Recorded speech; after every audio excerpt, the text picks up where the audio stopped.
बिस्मिल्लाहिर्रहमानिर्रहीम, अस्सलाम वालेकुम। मैं हूं इमरान सुहेल और आप देख रहे हैं फास्ट स्पोर्ट्स। एशिया कप के मैचेस जो है वो जारी हैं। अभी सिलसिला थोड़ा आहिस्ता आहिस्ता चल रहा है, लेकिन कल वाला जो मैच था उस मैच के बाद हमने ये एनालाइज करना था कि पाकिस्तान और इंडिया का 14 सितंबर को जो मैच आ रहा है उसमें पाकिस्तान की परफॉर्मेंस कैसी होगी, क्योंकि पूरी दुनिया की नज़रें सिर्फ अब 14 सितंबर पर हैं। लेकिन कल पाकिस्तान का ओमान के अगेंस्ट जो मैच हुआ उसके अंदर जिस तरह से एक्सपेक्ट किया जा रहा था कि पाकिस्तान ये मैच बासानी जीत जाएगा, ये तो सब लोग इस नज़र से देख रहे थे कि ओमान की टीम हल्की है और हमारी टीम काफ़ी तगड़ी है, ख़ास तौर पर ट्राई नेशन सीरीज़ जीतने के बाद। लेकिन अगर बात करें कि पाकिस्तान और भारत का जो टाकरा होना है उसमें हम क्यों इस बात पर बहस कर रहे हैं कि ओमान और पाकिस्तान का जो मैच था उसमें एनालाइज करते कि पाकिस्तान की जो स्ट्रेंथ है वो इस तरह की है कि इंडिया से हम लोग मैच जीतने, क्योंकि इंडिया की जो बैटिंग लाइनअप है और उसके बाद जो उनकी बॉलिंग लाइनअप है उसको देखते हुए हमने इस बात को एनालाइज करना है। तो मैं अपनी इस वीडियो के अंदर भी आपको यही कुछ एनालाइज करके बताऊंगा कि किस तरह से क्या स्ट्रेटजी होनी चाहिए पाकिस्तान की भारत के अगेंस्ट, कितने स्पिनर खेलने चाहिए, कितने फास्ट बॉलर खेलने चाहिए। तो सामने यह है कि पाकिस्तान ने ओमान के अगेंस्ट खेलते हुए 160 प्लस रन्स बनाए थे, लेकिन वो 160 प्लस रन्स इतने रन्स नहीं थे। देखिए, अगर इंडिया की बॉलिंग लाइनअप की बात करें और ओमान की बॉलिंग लाइनअप की बात करें तो ज़मीन आसमान का फ़र्क है। पूरी की पूरी टीम नहीं है। हमें कम से कम 200 प्लस रन्स करने चाहिए थे ओमान के अगेंस्ट, इंडिया को ये बताने के लिए कि भाई जब आप बॉलिंग करने के लिए आएंगे तो हम आपको भी 190 और 80 रन्स कर सकते हैं। लेकिन अगर हम ओमान की एक नई बॉलिंग लाइन, ना तजर्बाकार बॉलर्स के अगेंस्ट सिर्फ 160 रन बनाते हैं और उस मैच के अंदर तजर्बा करते हैं, और जहां इंडिया ने टॉस जीतकर यूएई के अगेंस्ट पहले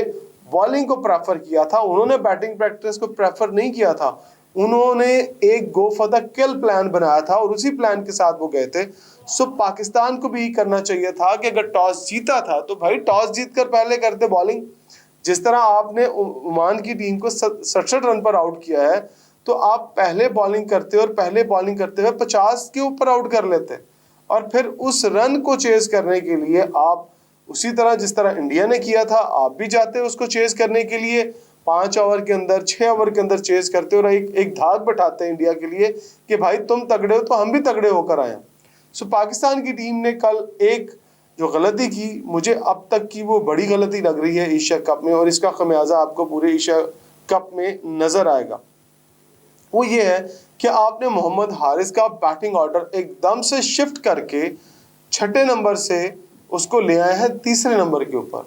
जो कि परेशानी का बायस है दो लोगों के लिए, एक तो फ़खर जमान के लिए और दूसरा हारिस के लिए। और ये जिस तरह की कल की इनिंग हारिस की थी वो उनका कमबैक तो हो सकता है, लेकिन आपने अपने पूरी बैटिंग लाइन आपको उखाड़ पिछाड़ करके डिस्टर्ब किया है फ़खर जमान को। फ़खर जमान तो अपने बहुत सारे इंटरव्यूज में ये कहते रहे कि मुझे कोई भी नंबर दे दे, मुझे फ़र्क नहीं पड़ता है, मुझे तो सिर्फ खेलना है। लेकिन आप ये देखें कि आप जिस टीम के अगेंस्ट खेलने जा रहे हैं, जो दुनिया की टॉप टीम है, जो कि रिसेंटली जिन्होंने चैंपियंस ट्रॉफी जीती है, आप उनके साथ ये मैच खेलने जा रहे हैं 14 सितंबर वाला, तो फिर आपको भी अपना प्लान एज इट इज़ वही रखना था जो आपने 14 सितंबर को रखना था। लेकिन सिर्फ एक बैट्समैन को इन्फॉर्म करने के लिए, उनकी फॉर्म वापस लाने के लिए, क्योंकि हारिस मुसलसल 10-12 मैचेस से फ्लॉप चले आ रहे थे, आपने कहा चलो इसका कमबैक करा देते हैं, टीम जाए भाड़ में। सो मेरा ख्याल है कि पाकिस्तान की टीम को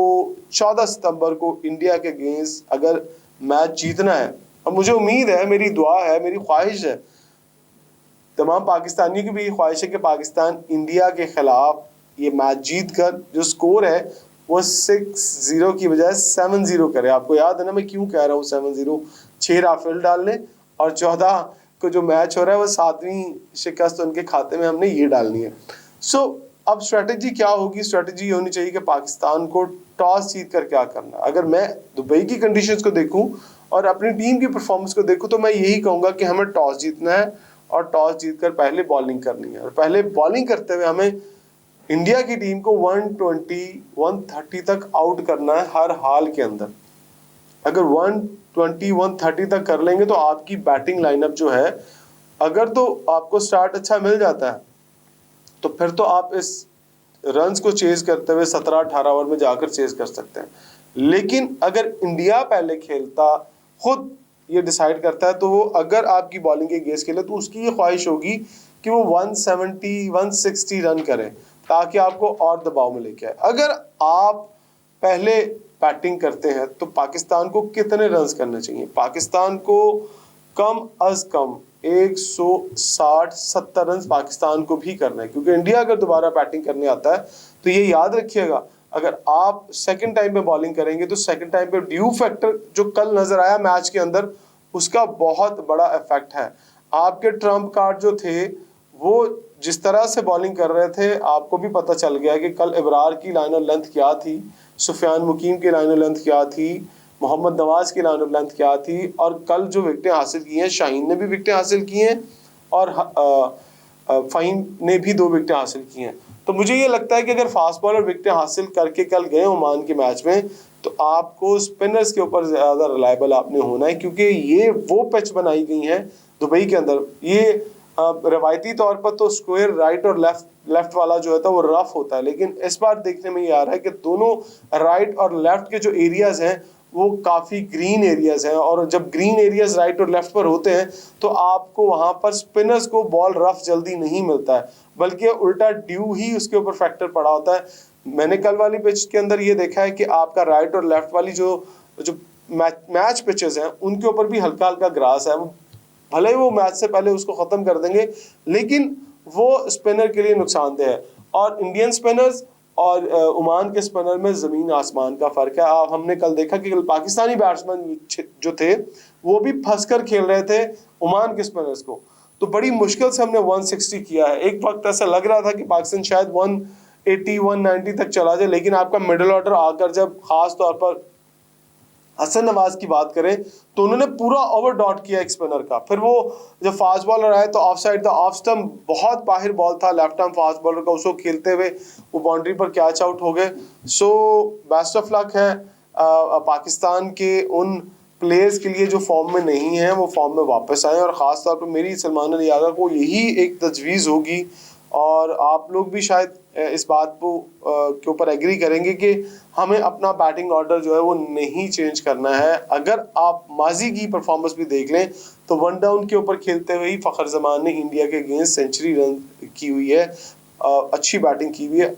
अब हमें जो उम्मीद है वो हमारी ओपनिंग स्टैंड से है, क्योंकि कल साइम अयूब जिस तरह से आउट हुए हैं against fast bowler, slower one किया और बिल्कुल अपना प्री प्लान शॉट खेलते हुए लेग बिफोर आउट हुए, वो अगले मैच में वो गलती नहीं करनी है, और वहाँ पर ओपनिंग स्टैंड कम से कम 50 रन का होना चाहिए, ताकि नीचे वाले जो बैट्समैन आकर खेलेंगे 1 डाउन 2 डाउन पर, लोअर ऑर्डर पर, मिडिल ऑर्डर पर जो आते हैं उनके लिए प्रेशर कम हो। अगर ऊपर से विकेटें गिरती हैं और फिर उनके जो 3 स्पिनर हैं जो टॉप क्लास स्पिनर हैं, अगर वो आपको दबाव में ले आते हैं तो फिर मैच से निकलना मुश्किल होगा। लेकिन उम्मीद यही है कि पाकिस्तान अपनी जो ट्राई नेशन सीरीज़ वाली परफॉर्मेंस है अगेंस्ट अफगानिस्तान के 66 पर आउट किया, फिर उसके बाद आसानी से हमने बैटिंग भी की, तो मेरी ख्वाहिश यही होगी कि पाकिस्तान इसी तरह से इसी मोमेंटम के साथ जो ट्राई नेशन सीरीज़ का फाइनल था